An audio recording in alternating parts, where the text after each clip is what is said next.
Hello there guys and welcome to another episode of Genuine Chit-Chat. This week I'm speaking with Francesca Rheannon of the Writer's Voice podcast. So guys, if you weren't already aware, the Writer's Voice podcast is a podcast that's been going on for over 14 years, so it's one of the original podcasts. Now it started off as a radio show and now it's simultaneously a radio show and a podcast, so you can check out the details of that in the description. But me and Francesca have a really cool chat. This is the full conversation, so there's no splits or anything like that. And just in brief, we speak about how Francesca first got into hosting the radio show and it turned into a podcast, how we speak to authors on both of our shows, the importance of representation, how hosting an audio show has actually changed how both myself and Francesca hold conversations, other things that Francesca is passionate about, and then just podcast hosting in general. So this is a really good show for anyone interested in writing or talking to authors or even starting up your own podcast, or for any tips and anything like that, because Francesca is, if anything else, a veteran of the audio arts. I had a really good time speaking with her, and you need to make sure you check out the links in the description to her websites. And also a big shout out to Tonya Todd. She's been on the show a few times before and she hosts the 52 Love podcast because she is the one who connected the two of us. So after you listen to this, make sure you check out Francesca's podcast, check out Tonya Todd's podcast, and tell them both how much fun you had listening to this conversation, as it would mean the world to all of us. And there's just going to be a quick promo today before the full chat gets started. It's a collection of essays which has been put together by Scott Weatherly, who's a good friend of the show. There's essays in there from him, Tony Farina, and loads of other cool people. So if you're interested in Judge Dredd, make sure you check out the link in the description.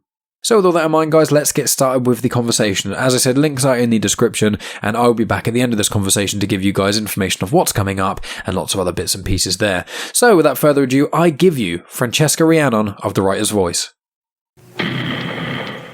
Sequart presents Judging Dredd, 13 essays analyzing 2000 AD's most beloved and reviled character. Forward by Matt Smith. Interview with Rob Williams. Edited by Scott Weatherly. Find out who is the law.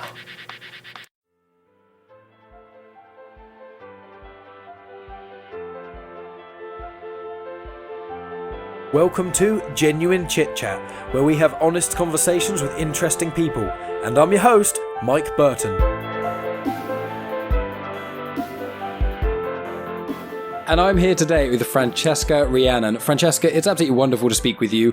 We know each other through a mutual friend, Miss Tonya Todd, who's been on the show numerous times, and she's delightful. So you've got a show called The Writer's Voice. Please tell us a little bit about it and yourself. First of all, thanks so much for having me on your show. It's really a terrific show.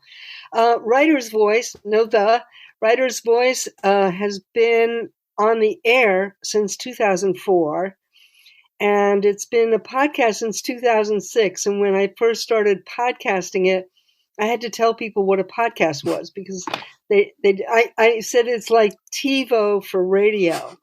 Yeah. And now I think TiVo's pretty much gone by the wayside, but the podcasting universe has really exploded. It definitely has. Yeah, I mean, I still today have to tell people what a podcast is. So, going back that many years ago, it must have been almost no one knew about it at all. That's true. I went to I believe the first podcasting convention in Boston, Massachusetts, and it was, maybe 100 people. Mm. Yeah, you got in there early. That's amazing. So what made you start the radio show to begin with, really? Well, it's interesting. It's actually a book that got me started. I had gone to, it's a bit of a long story, so I'll try to make it short. But basically, I went to Provence in 2001, just after 9/11 happened. And I went there to write a different book about my father, who had been had been involved in an underground community during World War II with a group of other very interesting people. And I was going to go to Provence to write this book because one of the people who had been a tangential member of it had invited me to come and stay at his villa in Provence and write my book. And it was after 9/11. I was really blown away by that. I mean, literally, I had to postpone my flight for several weeks because of 9/11. And I ended up writing a memoir that, long story short, did lead me back to my father's story, but in a much more personal way. And that memoir was rooted in the values that I was learning in Provence. And, I had really loved my stay there. I was there for almost 9 months and got back, wrote the book in 2003, 2004, early 2004, and then thought to myself, I had a lot of tape. I had a lot of audio, interviews that I'd done, sounds that I'd picked up, soundscapes and things like that. And I thought, why don't I make an audio book, and I'll just publish it myself. But I don't know how to talk on mic. I don't know anything about recording my voice. And I looked for lessons on being a radio broadcaster. I really couldn't find anything that was local. Those were the days before Zoom and online things of that kind, remote learning. And ran into a friend who was a DJ at the local university and college radio station, college and community radio station, WMUA, a venerable institution. It's been around since 1949. And had a lot of retired professional broadcasters on it, and then a lot of students who wanted to become professional broadcasters. And he said, well, you can learn how to talk on mic if you join the station, and you can just do that for free. And I did. And first I apprenticed on another show, kind of a public affairs show. And then I thought, I want to learn, I want to publish my book. Maybe if I have a show called Writer's Voice and I interview authors and publishers and editors and people like that, I'll learn about the book industry, and that will make it easier for me to publish my book. How naive I was. But on the other hand, I got totally bitten by the radio bug. I got some great authors very early on. I think my first author was Robert Reich, who was President Clinton's labor secretary, and is still, he writes for The Guardian. He's an economist. He's a very big name, and I happen to know his sister. So I got him to talk on the show. He gave me a great interview. And then there was Augustin Burroughs, who had some real fame in this country with a number of his memoirs. He's a very acerbic writer. And it kind of took off from there. And how do you get people?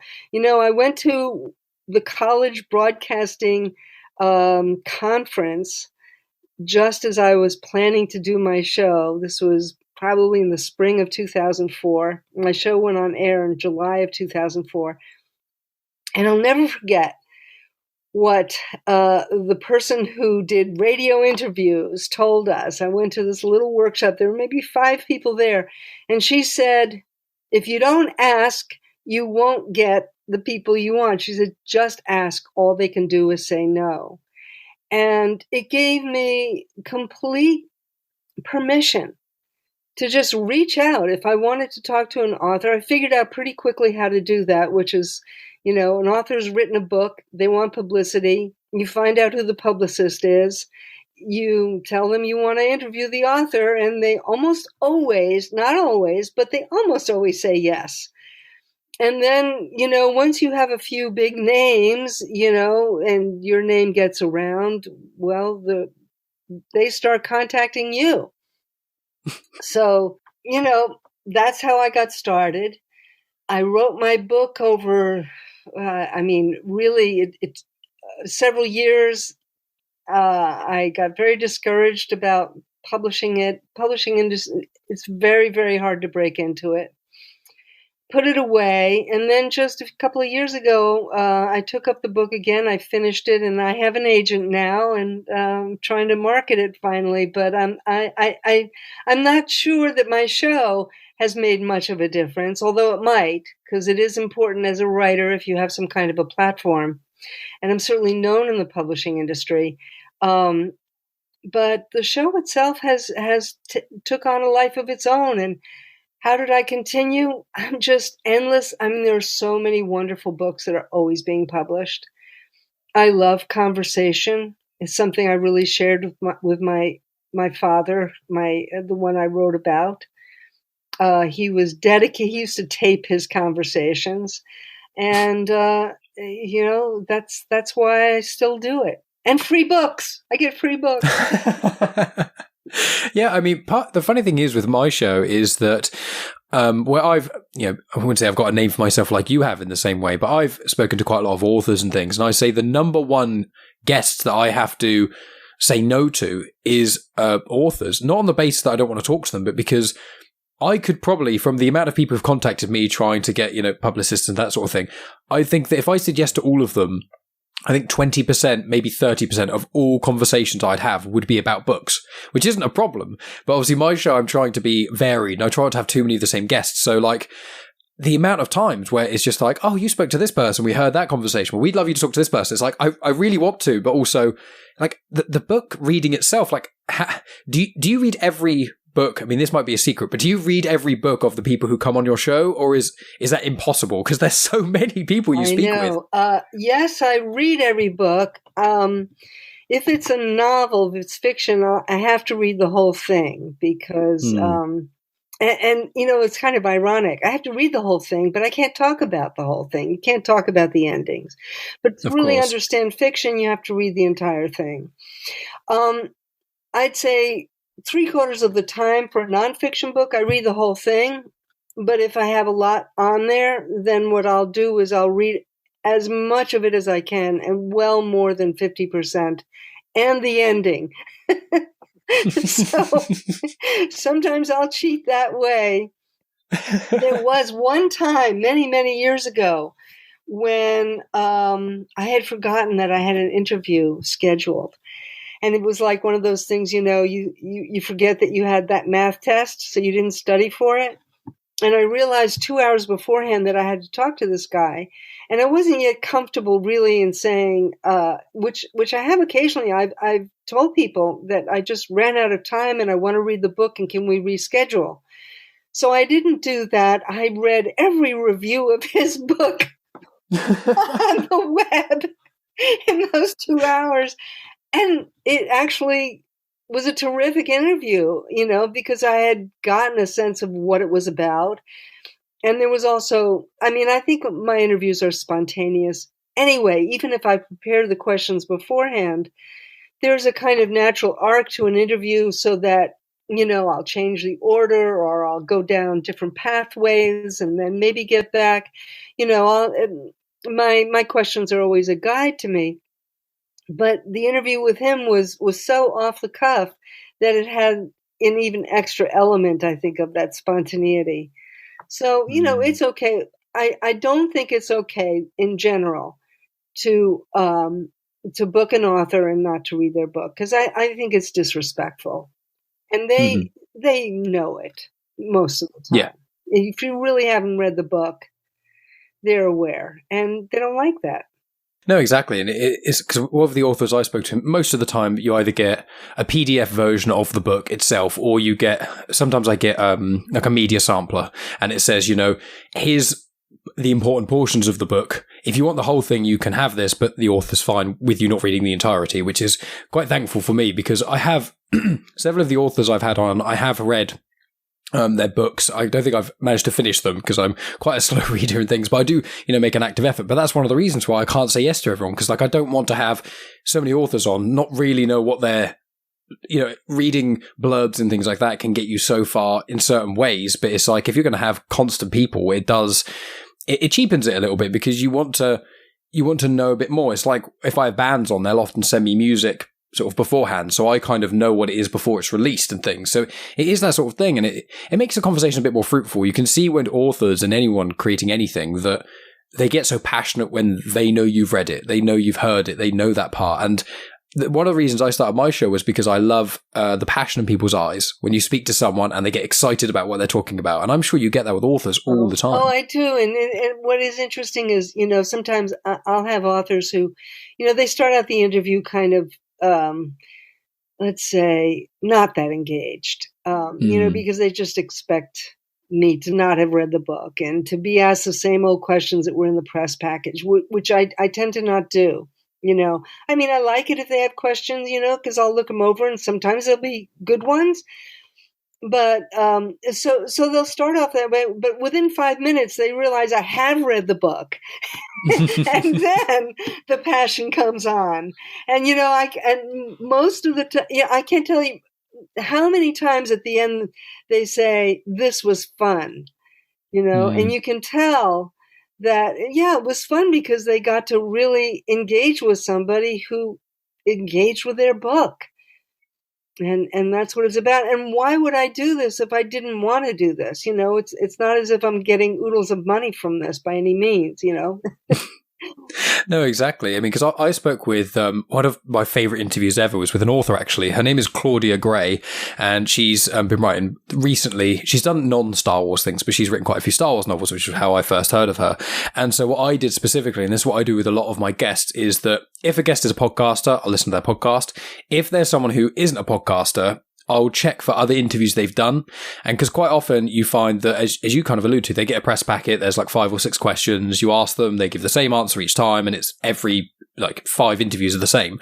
Whereas what I try and do is I listen to the other conversations, and I try and write down things that I would have wanted the person to ask that they didn't. And then I kind of cross-reference it. It depends how much time I have and how invested I am with the individual I'm speaking with. But Claudia Gray, I was like, oh my God, it's still one of my favorite interviews ever. And I said to her at the start, I said, I just want to clarify, I've heard you talk about how you got the Star Wars book deal, how you got into Star Wars. I've heard that probably about 20 times just myself. So I'm not going to ask you those questions. And I'm going to say at the start, people can go to listen to any other interview to hear that, because I've got these other interview questions I want to ask. And when it all finished and stuff, she said specifically, she was like, I just want to thank you, because it's really, really refreshing doing an interview and not having just to say the same 10 answers over and over again. So obviously you are in that same sort of boat as well. Right. So you're really interested in also, are you interested in the kind of comic book universe? Yes. Yeah. I love comic books and things. They've always got so I have to tell you, this is a funny thing too. Just this past week, I interviewed Jacob Illich, who was the first Black editor. He's a editor and writer of comic books. I mean, he's a huge name. He was the first Black editor for DC Marvel Comics on the Batman series. Oh wow! And I mean, he's huge, and I had no idea because I actually know him through a friend. And she said, "Oh, you ought to interview my boyfriend. He writes about Black superheroes, like including Black Panther. I mean, he worked from I don't know if he still does. I think he still does work for DC and Marvel Comics, and he's just he's like one of the big kahunas in the field. But I didn't know that, and so it was just like a few days before the interview, I started to research him and his work, because I was going to talk in general. I didn't have a book to read in particular. And it was so interesting. He was really responsible. Let's see, what was it? He got his start in the first Black comic book publishing house in the United States here. Then, as I say, he worked for DC Marvel Comics. Now he does a huge number of things. He also writes. He has a column. But his whole perspective on bringing diversity to the comic book arena, not just racial diversity, but also, I mean, he's had superheroes who are disabled, certainly women. He's published, I guess he's part of a publishing house that publishes other people's comic books as well. Black, gay superheroes. It was such an interesting conversation.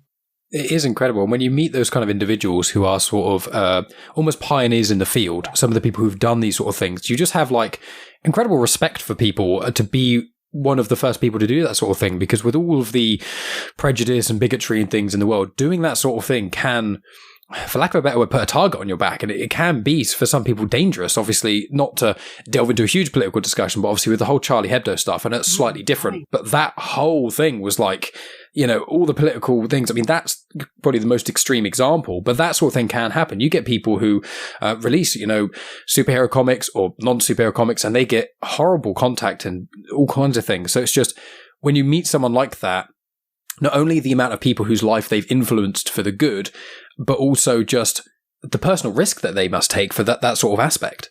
Well, it's so interesting you say that, because he said the number one thing that he feels that the comic book industry needs to do is to deal with online harassment. I mean, think about that. The number one thing that needs to change is that they need to not just allow it to happen, but to do an active campaign against it, and to find ways to make sure that people don't do that. I mean, it gave me a sense of the fear that many people writers in that space, and boy, especially writers of color, women, gay writers, because the harassment is really coming from a white male supremacist, point of view. Yeah, it is atrocious. And it's like, Star Wars is one of my favorite things in the world, but there's so many people involved with Star Wars who just get so much hate. Like, Star Wars is one of my favorite things, but it has one of the worst fandoms there are, because majority of people are fine. But even because something is so global and so massive, even if you've got 1% of people who are just awful, you get people like the person who played Rose Tuco in the two last films, Kelly Ann Trans, I think her name is Kelly Ann Tran or something. She's amazing, but she went off Twitter because she was getting harassed by people of just them because they hated her character, and she's an Asian person, so there's that representation there, which is really good for young Asian women and people who want that sort of a role model, someone to look at, especially in something like Star Wars, who looks like them.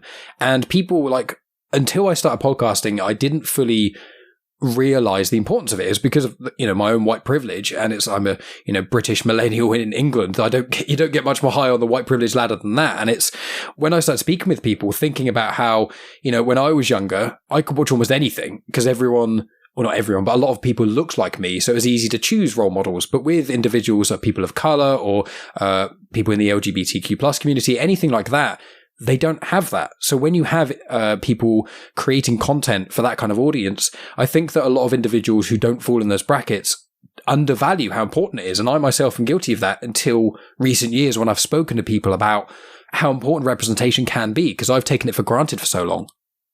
Yes. And another very interesting point in this interview, what you just said made me think about it, is that I asked Joseph, not Jacob, Joseph Illich. How can I? So let me correct that. This was Joseph Illich. I asked him, I said, so, why, what is, aside from that diversity is a good thing, really, why is it a good thing? Why is it an important thing for you? And he said, because it's about egalitarianism. It's about, we need to all realize that we are all equal. And in a way it surprised me, because what he was saying was that representation is necessary for universalism, for universalization, for everybody. We all have a stake in this. And I just really love that message. He wasn't saying it's because we're more important than others. Of course he wouldn't say that. But the idea that we have to all respect each other, or we can't really, how are we going to thrive on this planet if we don't all respect each other?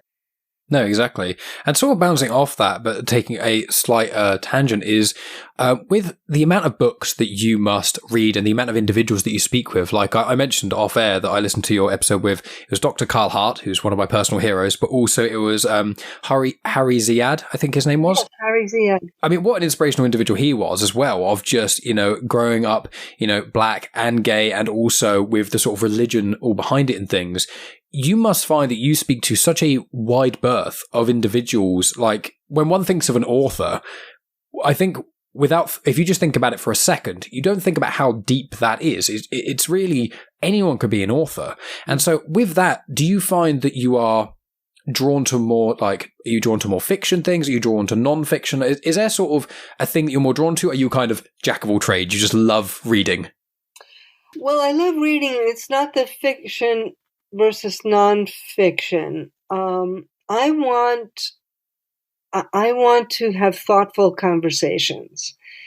I'm drawn to things that, of course, I'm interested in. And sometimes I think that I should, expand. Our mutual friend Tanya Todd said, "How come you haven't had any romance authors?"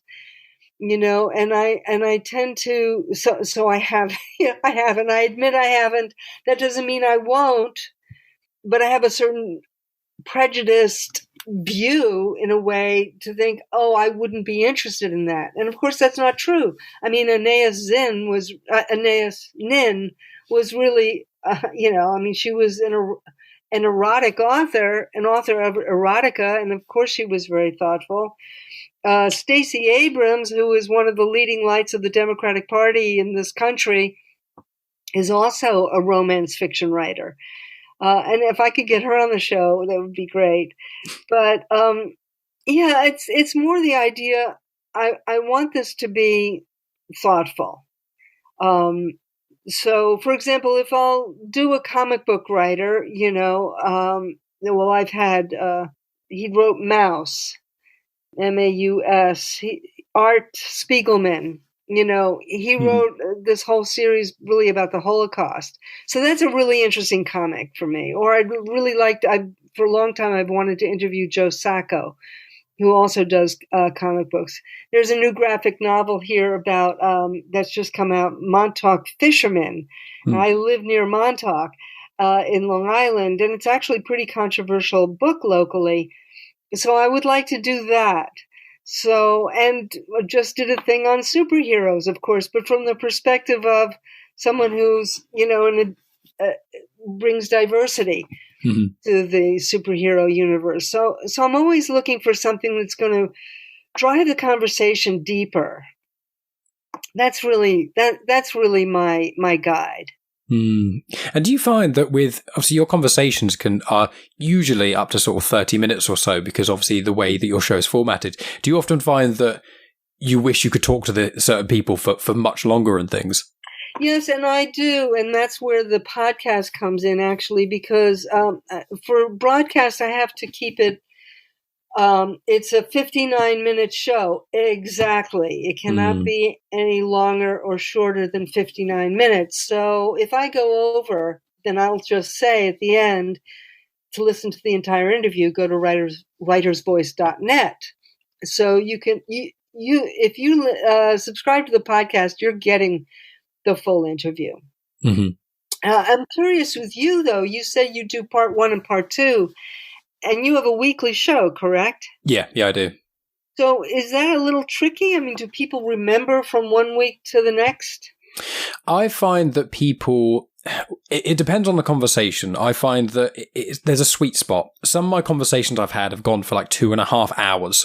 And and normally that I have to stop it because it gets so late with me. The guests are normally quite tired by the end of it. But it does depend, because if it's about an hour, maybe up to an hour 20, it will just be in one release. That's fine. But I have had conversations that are, say, an hour 25, but it depends where in the conversation. So there's certain people I've spoken with and it's one subject for the entire time and it doesn't really matter where you cut. But a lot of the time I find that if you speak with someone for an extended period of time, the conversation subject matter changes quite a lot.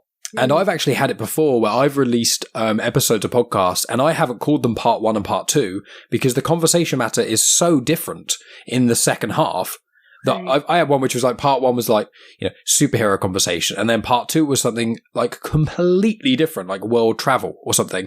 And so in those scenarios, it makes it easier. But from my audience and people who have spoken to me about it, what people often do is if they want to hear it and they can wait. Often people wait for part 2 to come out and then just listen to it side by side. When I edit it as well, I stipulate at the start, listen to part 1, if you don't want to listen to part 1, we spoke about this and this. And usually it's fine, but sometimes I do sort of make it so the last 5 minutes of part 1 is in both parts, just so it kind of gives some context to it. Good idea.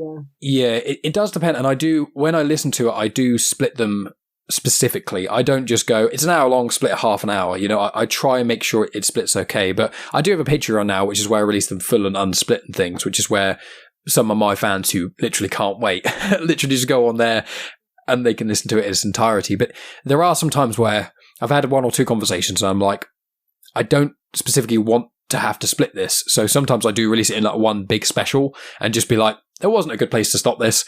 I've got a conversation actually recorded with a gentleman named Michael McCormick, and he did the puppet work for, or some of the puppet work for Dark Crystal and Labyrinth, the two Jim Henson movies. Wow. Yeah, he was incredible. He was such a nice gentleman. He was so enthusiastic, and he showed me, and I spoke with him over Skype, and he showed me some of the puppets. He showed me like Punch and Judy puppets, and they originated in England quite a lot. So I'm so used to going down to Weymouth, which is near me, and seeing Punch and Judy. One of my early memories when I was a kid is seeing Punch and Judy, and he showed me some of the punchings. He makes them and stuff as well. It's incredible. And so that one, because all of the video gets recorded, but I don't use it. You know, I don't, because most people don't want it, and also I don't have time to edit all that stuff as well, because I used to do music video editing and editing with YouTube and stuff, and video editing just triples the amount of time it takes. But with him, I'm going to be releasing in one big go, and I'm releasing the video on YouTube because he shows me some of the puppets that we used.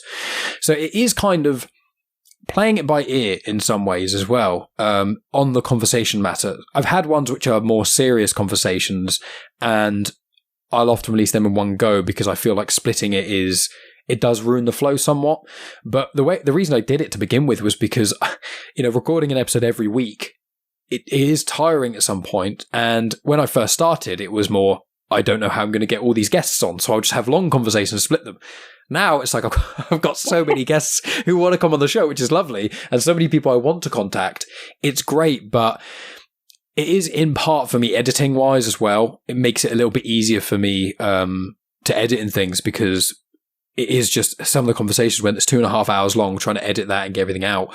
Splitting is just, yeah, it's a bit of a cheat in some ways, I must say, but it does work out. And I have asked people before, you know, people I'm either friends with or other fans, I'm like, does this bother you? And no one says it does. So fingers crossed I'm doing something right.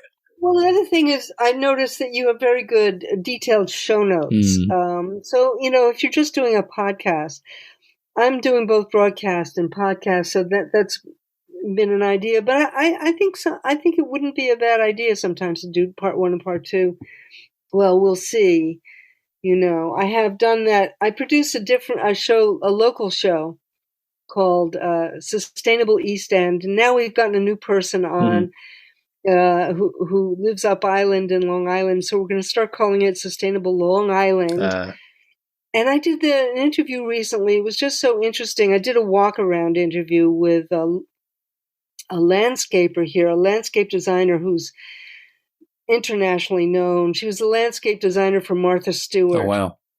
Her name is Edwina Van Gaal, and she has an incredible spread just down the street from me, where she tries out a lot of her ideas. There's no pesticides at all. And she has a new initiative called 2/3 for the Birds, which is about planting 2/3 native plants for every 1/3 of exotics.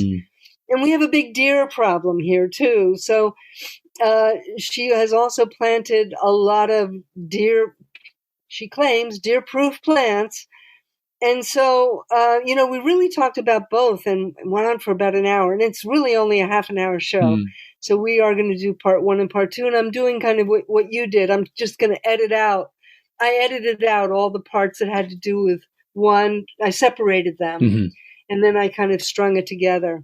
Yeah, and it can work, like, for example, this week, so as of recording this, it's the 8th of June, so a friend of mine, he's got a pop-punk band, and we chatted, me, him, and the singer for just under 2 hours, and they are releasing the EP, like, this Friday, so in a few days' time of us recording this, and so I released part 1 last week and said, they've got an EP coming out soon, and when part 2 drops, the EP will be out.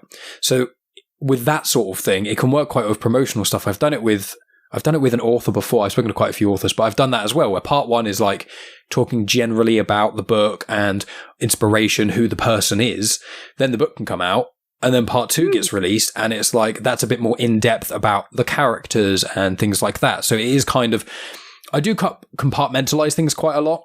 So that probably helps and things. I do book reviews on my, of Star Wars books on my other podcast as well. And I split them into 3 tiers. So I do part 1 is just, blurb information and just stuff that came out in general release you can just find online. Part 2 is like my thoughts a little bit more on things. And then part 3 is more detailed into certain characters and maybe spoiler territory. And I found that people really like that aspect as well, because if people want to listen to a book review, sometimes they're a bit apprehensive because, you can listen to a book review and get the whole book spoiled. So I found that some people just listen to the first third and then they go read the book, listen to the rest. So splitting, it can work. It depends on the show itself. I think if I split an hour-long show, I think people get a little bit annoyed because then I could just release that in one. But it works. And it's also, the good thing with podcasting I found is that, at least from my experience and some of my friends who are also podcasters, audiences are generally quite forgiving, especially when you're not explicitly charging them for something. When pretty much all podcasters do it for free, it's like, well, you're getting this for free. It's the fact that you're getting part 1 and then part 2 for free at all is good in that way. Like, not to, you know what I mean? Like, not to be a douche about it, but it's that sort of element. That's so interesting. Yeah, I mean, but it's with your show. Like, I find that when listening, because obviously I listen to it via podcasting and things, via podcast apps and whatnot, and I find that you have a very, very good radio voice. And I can tell, because obviously I've spoken to you outside of it, but you're incredibly well spoken, and it's even more so when you do the radio voice. Do you notice yourself doing that out of interest? I think that is really entirely up to my mic. Although, I mean, people, it's so interesting because my voice has changed over the years. I have tape recordings of myself when I was much younger. And I even had, back in my early 40s or mid 40s, I think, somebody told me, now I'm giving away my age a bit, but somebody told me, "Oh, I don't like your voice. And she didn't want to be around me because she didn't like my voice." And I thought, oh my God, how can I, first of all, what a terrible thing, because I can't change my voice. And my voice has really changed. When I was younger, you could tell the insecurity that I had, And as I got older and more seasoned as a human being, that really changed. And then, I don't know, I got to have a good radio voice. But a mic does really help. I mean, having a good mic and some mics make you sound better than others. And it depends on who you are, You could sound different on one kind of mic than I do on mine. I mean, I tend to really like Audio Technica. They're very nice for my voice.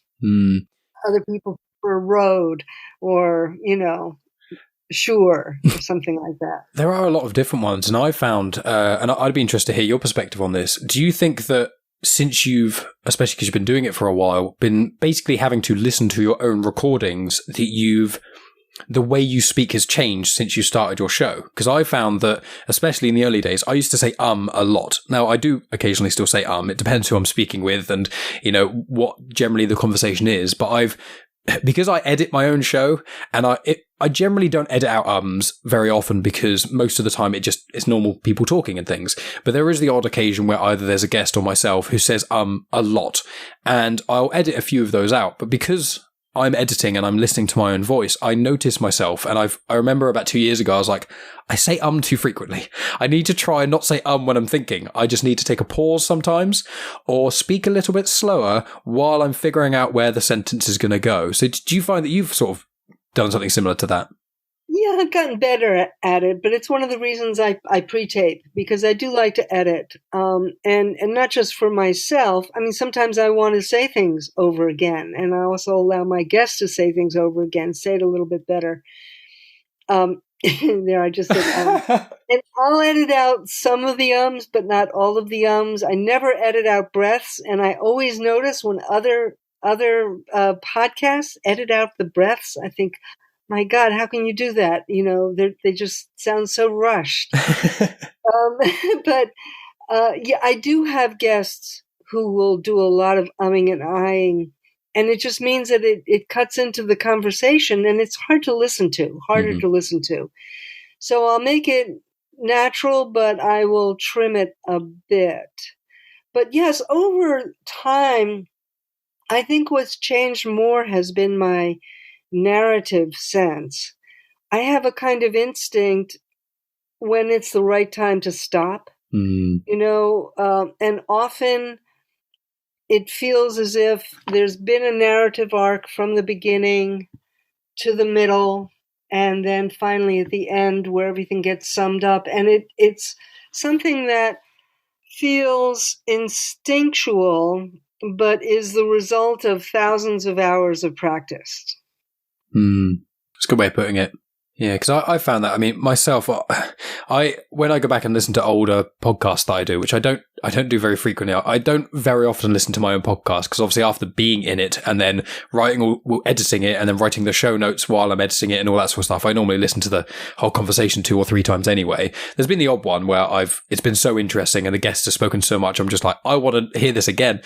But I listen to some of my old podcasts and it's embarrassing because I have a guest on and I spend so much time talking instead of letting them talk. And almost all my early interviews, the first 50 or so, I think, were basically people I knew. So they're friends. And the problem is that my friends know I'm a talker, so they will let me talk and they won't often interrupt me. So I'll just go off on one for ages and then I'll realize the last 10 minutes I've just been rattling on when I'm meant to be having a guest on. So I've tried, as I've gotten older, to consciously not speak as much, because I can't remember who said this. It's some sort of maybe it's a vaguely famous quote or just something people always say, but it's like, to be a good conversationalist, only half of it is you speaking. The other half is you listening. Or even less. Exactly. Lots less. I mean, now, I learned interviewing, I'd say, in 2 ways. First of all, my greatest inspiration is a veteran National Public Radio in our country, NPR, anchor named Bob Edwards, who was shamefully fired after decades on air because he wasn't young enough. He was just the best interviewer, and his questions were often just a word or a few words or a few phrases, not even necessarily full sentences, or even if they were, it was just one sentence. And he really gave the room to the person, to the interlocutor, to go wherever they wanted to go. And to me, that is the fundamentally most important thing about interviewing is giving the space to the other and doing it in a way, open-ended questions, of course. And then I have to say that the other way I learned is that for 10 years, I was a clinical social worker. And for about 4 of those years, I worked for an emergency services place where I was being sent off to the hospital to evaluate people to see if they were a danger to themselves or others. They'd be taken in by the police because they were having some kind of a meltdown. And I had to assess within, half an hour or less, whether they truly were a danger to themselves or others, or what kinds of services did they need and could they go home. And I really learned to listen, because you have to really suss out what's going on. You have to not only hear the words, but you have to hear what's behind the words. And in order to do that, you can't impose yourself. So I think, to me, that's the secret to my sauce as an interviewer. But I mean, you and I right now, we're both podcasters, so we're having more of an exchange, So I think that's okay too. Well, thank you. I find it is also, I've been complimented on my hosting before, which I'm very thankful for, because, this is one of my biggest passions in the world. So being the fact that I've had people who didn't know me prior to podcasting who say, like, I've had guests on my show who say, thank you for coming on the show. I listened to this conversation you had with this person. And I've been complimented on recently that when someone speaks, you let them come to the finish that they want to come to, but you also have to know when someone's drowning in their own words a little bit, because there's certain people I've had on who are incredible people to listen to, but when they speak, about 98% of it is gold, but they won't stop themselves in time. They'll just kind of trail to a halt. And you have to try, and I think I'm all right at doing it now. You have to try and tactfully know when they want you to save them, But also, there are certain guests who pause between words and wait to think a moment before saying the next part. And you also have to know when you do that, because the worst thing is when you go to say something and you kind of interrupt them and then it breaks the flow. And once again, in the early days of me doing this, I did do that because it would be that kind of thing of, I've got these 10 questions. I want to ask these questions. I need to get them in. Whereas now it's more like, as you kind of said at the start, the questions are a guide. I write down notes. I normally, most conversations I have with people, I don't even tackle half of the footnotes I have, because I just start with 1 or 2 questions, kind of let it go, and then I ask the questions that I want the answer to in that moment, as opposed to what I wrote down hours or days ago, if you know what I mean. Yeah, no, absolutely. I agree with you 100%. There are times when you really have to step in and interrupt somebody, and other times when your impulse to fill the space is just the wrong thing. Mm-hmm. So I mean, and I find myself having to be aware of that. You know, it isn't like, I mean, there are many times in which where I do that. And, you know, for me, it's more, I'll write more questions just because it is about a book generally, or about a movie. So I know I want to hit the points that I think that the author wrote the book or the filmmaker made the movie about. But it can be more spontaneous. You know, I just think the kind of eclectic subjects that you get to cover, you know, really lend themselves to the spontaneity that you're talking about there. You know, kind of get them started, and then they're all wound up, and then they can go, and then you become part of the flow.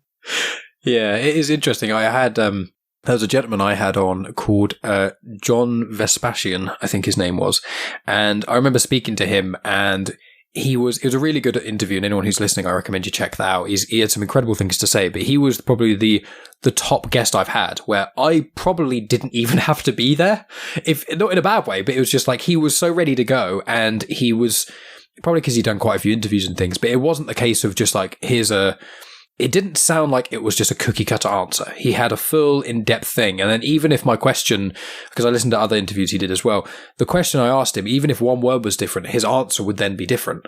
And he would be able to talk for like 10, 15 minutes. And it was delightful because, you know, as much as I enjoy being a host, there are certain guests people have, which I've had on, who are a little bit more nervous and things, and they need a bit more of a hand. And that's completely fine. Different guests, different people are more confident in some ways. But certain guests, you ask a question, they'll answer the question, that's the end of it. Whereas other guests, you can ask them and they will just go off by themselves. And neither is necessarily better as a host to be involved with, but sometimes it is, you have to kind of be somewhat aware. And it does depend on the guest as well, because obviously when you speak to authors, 9 times out of 10, you know, they are actively trying to promote what they're making, you know, and things like that. Whereas with some of the guests I've had who I want to speak with because I just want to have their input, they don't go on loads of interviews. And some of those people, they can be a bit more sort of introverted, but I think a lot of the time, as you said earlier as well, is that the first 5-10 minutes of any conversation can often be maybe a bit slower in some ways, but once people get in the rhythm and they're more comfortable in things, that's when people start to kind of free flow in the conversation. That's true. That's true. Yes. You know, what's interesting about writer's voice is something you said about it is something I've heard a lot, that I asked the questions that you wanted to be asked. And to me, I think that's the highest praise. You know, I mean, I ask the questions that I want. I want to know the answers to. But I'm also aware that other people need to know. And for example, there may be things I need to fill in the knowledge for the listener. You know, the author will refer to something, and I'm always got an ear out for something that I think maybe not everybody in the audience may know. So I'll find a way to fold in the answer to it, or even just to ask, what is that? And have the author explain, or just to save time, I may just, if it's not that important, I'll just say, oh yes, so-and-so who was XYZ, you know, if they've mentioned somebody. So that on the one hand, you're asking what you're truly interested in, of course. And on the other hand, you're always thinking about the audience that's out there and what, you know, are there any gaps that you need to fill so that they can truly enjoy the conversation instead of sit there wondering like, well, what are they talking about? Yeah, well, that is it. And especially when you're very familiar with the guest's work, like I mentioned Claudia Gray earlier, with her, like I listened to so many interviews with her. I'd read all her Star Wars books. I knew it inside out because I was so passionate about speaking with her. And normally with my show, I do an intro and an outro, and I usually use that space if within the conversation I haven't brought it up naturally. I will then say, by the way, XYZ before you get started. But in amidst the conversation, it is important to do that a lot of the time, especially because, yeah, as you say, I think one of the things that I found with interviewers, or rather, when you have a podcast and you've got, really famous people, when you've got two celebrities and they're talking to each other, and because they know each other so well, sometimes they'll be talking about something and the thing they're talking about won't explicitly be said. And you're there thinking, you listen to it for like 15 minutes and it's like, I still don't know what they're really talking about. And I found that with friends of mine, especially, where it's like, you have to give the groundwork because it's like a blind spot, isn't it? It's like a blind spot of information. Yeah. Oh, absolutely. Not everybody, not everybody has been on the inside track there. So you have to let them know. No, exactly. With your show as well, I think that with the question of, asking people the right questions, I think that you do it so well because not only do you ask the questions that, when I've been listening and things, I think, I really want to know this. And then normally the second I think that, you ask the next question. But there's also questions that you ask that I didn't consider, but then the question is excellent. So have you found that since the early days of your podcasting, has that been a conscious thing of the sort of questions, or is that more of a natural progression? Actually, since the early days, I've noticed that authors often will say, that's a good question. In the beginning, I was so flattered by that I thought, oh, they think that's a good question. And then a couple of years in, I realized that's the filler phrase for when they're trying to figure out how to answer your question. But, usually it is a good question because it means that they do have to think a little bit more than they're just used to. It's not just rolling off their tongue. Oh, exactly. And so we're getting sort of towards the hour mark here, but it's been lovely speaking with you. But I do want to ask, aside from your podcast and writing, what sort of other things do you like doing? Because obviously, listen to Writer's Voice, you can hear a lot of the cool things that you get to discuss with people and whatnot. But I'm intrigued as to what else you do out of interest, aside from reading 1 million books a day. Slight exaggeration, but aside from that aspect, just out of interest, if you want to tell the people, what else do you do out of interest? Well, I have been all my life since, I'd say, even the age of 12, I've been engaged in trying to create more justice in this world. And now it seems democracy is ever more threatened. So, and climate threatens the future and the present of people I care very much about, like my granddaughter. I personalize it to her, but I feel the same, just all the beings that we share this planet with. The very notion that just a few very incredibly wealthy, powerful people can destroy everything for all of us and all that we have created over the millennia and all that has been created over the millions of millennia just really bothers me. So I feel that I have to be part of that. And so I do engage. I'm involved with both very locally and statewide and nationally groups fighting for a healthier, fighting climate change and for fundamentally a more just world, because we could have the most beautiful world. We could cooperate with each other and all respect each other, and we could create such joy for everyone. It's certainly possible, and we have the most amazing gift in the universe, this incredible planet of such beauty and variety, that really, why don't we just all pull together and make it good for everyone? So that's what really passionately drives me. And then on the other hand, I'm really, really interested in bringing back native plants. So I'm doing a lot of gardening these days with native plants. I mean, that's amazing. It's one of those things with, I mean, you mentioned the word slightly, but I just want to say you are a national treasure, because it's just you seem to be hitting all the right notes of just what I find to be important in an individual. And I just think that because of, your podcast, and because obviously with your radio station podcast sort of thing, as well as all of the other things that you're doing, it's just that you seem to be a very conscious and very self-aware individual, and you value people. And I think that's one of the most underrated traits of today. And I know I'm not the most well-experienced individual of the world, but I've just found that if you meet someone who values people, they always have the right, moral codes. They always have you can just feel it when you speak with them, and you get the sort of the positivity that one needs to kind of push through things while not ignoring the negative. And so would you say that you have a general, more of a positive outlook on life when you try and do your day to day? I have a vision. And it's what I really wrote my book about, the one I'm trying to publish now, which, my working title is Province of the Heart. It's about values, the values that we need to share to create that other world that's so totally possible.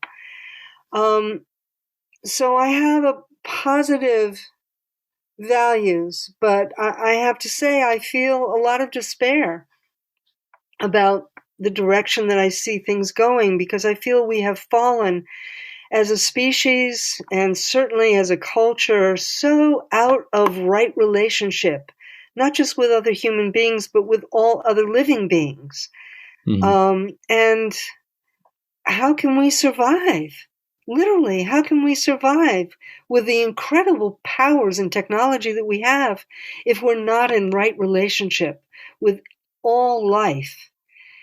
And so I hope very much The Province of the Heart will be published, but even if it's not, I mean, I'm only one of millions upon millions of people who do feel this way, and I am encouraged to talk to someone like you and Tanya, who brought us together. So many people who do really share this vision, and we just have to make sure that we keep on envisioning it so that it becomes a reality. I mean, that is beautifully put. I couldn't agree with you more. It is, it starts at the individual level, and you build it, and it becomes the community, and it becomes the nation, and it goes from there. And I think that I'm always torn on my own perception of what the future will hold. I hope humanity as a whole will realize this and will do what's best. But it is very clear it could go the other way, which is incredibly upsetting to know of that sort of thing. So I sympathize with you with the despair part, because it is that sort of the dissonance in my own head. I say this quite often, which is I have faith in persons, but not people, in the sense of if you meet people at an individual level a lot of the time, everything's fine. But once you get the group mentality, if it is tainted by a vocal minority who don't have the best interest at heart, that can just taint the whole connection of things. And in America and in the UK as well, and across the world, both Western, Eastern world, wherever you want to look, there are unfortunately aspects like that. But I think that people such as yourself, the show writer's voice, and a lot of the subject matter that you tackle is so important. When you speak with these individuals, like the conversation that I mentioned before with Harry Zayad, the importance of conversations like that, I think, is just so undervalued. So I want to personally thank you for the positivity, and not just the pure positivity, but the realism that you bring to the world of saying, things aren't always great. Things can suck a lot, but if we pull together, we have these thoughtful conversations, and we try as a species, we can prevail, but we have to actually band together in that way. So I think that your show, although it is a show that on the surface is just about sort of books and authors and things, I think that the reason that your show is so successful and has lasted so long, and why I think it's so brilliant, is that the thoughtfulness connected with that just comes together to make such a important show. So I want to thank you for that. Well, thank you. And I just want to say one thing, which is I don't think it's about people in aggregate, because people in aggregate can be amazing also. I think it's about the systems that we have allowed to take over our lives. Mm-hmm. When you have a system, a global system that is really privileges some very few people and companies and their short-term profits over everything. And that sounds like, ideology or camp, but no, that's actually how it works. They disenfranchise everyone else. Mm-hmm. And we don't have to have that. One thing, when you really look at history, you realize that human beings have lived have organized themselves in many, many different ways. I'm reading Neil Stephenson's, and this is the last thing I'll say, but I think this is so interesting. Neil Stephenson, no, not Neil Stephenson, the other great science fiction writer. Ministry of the Future is the name of the novel, and why am I forgetting the author? It's about climate change, and he says in there, it's easier to imagine the end of the world than the end of capitalism. Is it Kim Stanley Robinson? Kim Stanley Robinson. And that's it in a nutshell. Let's make it easier to imagine the continuation of the world and the end of capitalism. And I don't mean private property and all that. Of course, we continue to have that. But let's imagine a system in which we all work together for the nurturing of everything so that we can survive and thrive into the future. That's all I wanted to say. Because when you make it people, you make it so abstract that you feel you can't do anything about it. That's a very good point. Yeah. And thank you. Thank you so much. I mean, what an amazing way that you have of bringing that kind of conversation to life and to light. And I love that you also are able to do that. I really feel that we're comrades in arms in this. I do. I genuinely, and I think that you are like the beacon. The sort of listening to your podcast inspires me for my podcast to be better, because it is just it's fantastic, and you can see why it has such a following and the people that you manage to speak to and things, and why it's been going for so long. That's not by mistake. It's you are a passionate individual. You learn and you want the best for people, and that comes out in your show. And so I really, that's one of the reasons I was excited to have you on the show, because even though your show's been going for longer and has a wider audience, if I can get any of my listeners to check out your show and get your show raised up even further, then that will make me happy, because it's just, I want people to see the brilliance in the writer's voice and in yourself. So thank you. And before we hang up this, final thoughts, you can say anything you want, and right at the very end, add in sort of where people can find you. I'll include links in the show notes to all the normal places, but your absolute final comments, the floor is yours, Francesca. Well, keep the conversation going and make sure that it is as deep as you need it to be. That would be my final thing to say. And you can find Writer's Voice at writersvoice.net. And let's see. Yeah, that's pretty it. That'll have all the links necessary to various things. And if you want to check out my writing for Province of the Heart, you can go to francescarheannon.com. I have some chapters up there from that and other writings that I've done. And thank you so much, Mike, for having me on here. It's been a pleasure to talk with you. It has genuinely been a delight, and you are always welcome on the show as well. Genuinely, whether or not your book ever gets published, if it does, then you have to come on the show. Okay, I'm not even asking now, I'm telling you. And then we can do a writer's voice flip. That'd be quite interesting. You talking about your novel. But even if that doesn't happen, the door is always open for any conversation. If you just fancy having a conversation about something, or you want to say something to the world, just hit me up and you can always come on my show, because it's been an absolute delight to speak with you. And I'm sure this will be not quite the start, because we already had a start of our connection, but for the years to come, the door is always open for you and Writer's Voice. Oh, thank you. Thank you so much. And likewise, you have to come on my show as well. I would love to. We can sort that out, no doubt at all. Okay. And that's the end of the podcast. Thanks as always for tuning in, guys. Make sure you check out the Writer's Voice podcast wherever you listen to this show, or just check out the website writersvoice.net to check out all the things that Francesca is up to. And I just want to personally say I really recommend the episode with Dr. Carl Hart. That was released on the 13th of May, so go check out that episode if you want a place to start. So my friends, what have we got coming up? Well, I will say that last week was quite a big episode, and that was a chat with Michael McCormick. He actually did puppet work, and I mentioned it in this episode, for Dark Crystal Labyrinth and also Star Wars Return of the Jedi.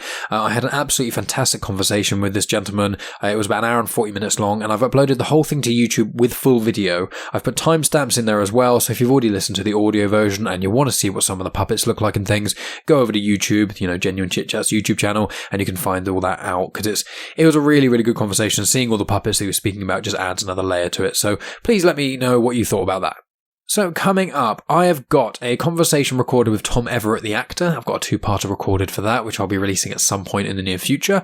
I've got a podcast recorded with the Chris of the I Like to Like Things podcast, who is an incredible individual, and his podcast is amazing. And if you don't already know what that is, go check out the I Like to Like Things podcast, because I actually appeared in an episode as well to talk about one of my favourite things, which was Sherlock. But I've included a link to that in the description.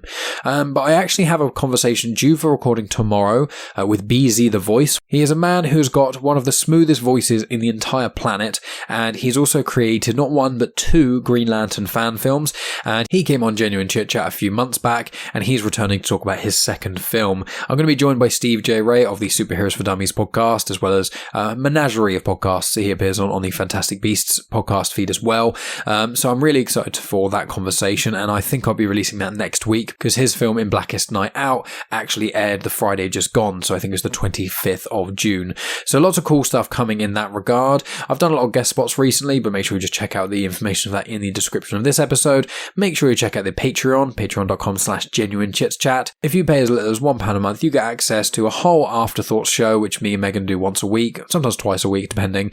And we talk about movies and TV series. There's even a road trip we went on that we released an episode of that a little while ago. So lots of just cool exclusive content. But if you want a little sample of that, check out our discussion on Spider-Man 3, which Megan absolutely hated, but it is hilarious to listen to. I've included a link to that in the description as well. But if you go to patreon.com/genuinechitchat, even if you don't have an account, if you scroll down through all of the locked posts, eventually you will find Spider-Man 3, and then if you keep scrolling past that, you will find our discussion on The Phantom Menace and also Season 1 of The Witcher. All three of those episodes are completely for free. You don't even have to have a Patreon account, just go listen to that. And if you like what you hear, then maybe consider contributing. As I said, only £1 a month and you get access to the RSS feed. You could put that relatively anywhere that you listen to your podcasts, and then you'll get access to that feed, and any extra long episode of Genuine Chit Chat that gets split in two, you get access to the full unsplit episode when part 1 drops on this usual feed as well. Aside from that, guys, the only other thing to mention is if you really enjoy the Loki series that's going on Disney Plus at the moment, myself, Tonya Todd, and Megan all had a conversation about the first 3 episodes of that. I've included a link to that. It is on the feed of Comics in Motion if you're listening to this in the podcast apps. But if you're on YouTube and you want to listen to it on YouTube, on the Genuine Chit Chat YouTube channel, I've uploaded that as well. So make sure you go check that out too. Really, guys, that is it for the time being. In July, I'm going to be doing quite a few little guest spots and things. I've got quite a few podcasts in the bank, so I'm quite excited to release those as well. But yeah, that's really it from me at the moment. So thank you as always for listening, guys, especially all the way to the end. It means the absolute world to me. Please share, review, talk to your friends about this podcast. It would mean the world to me. And aside from that, I will talk to you guys next week. So I hope you have a great week, and I'll talk to you then.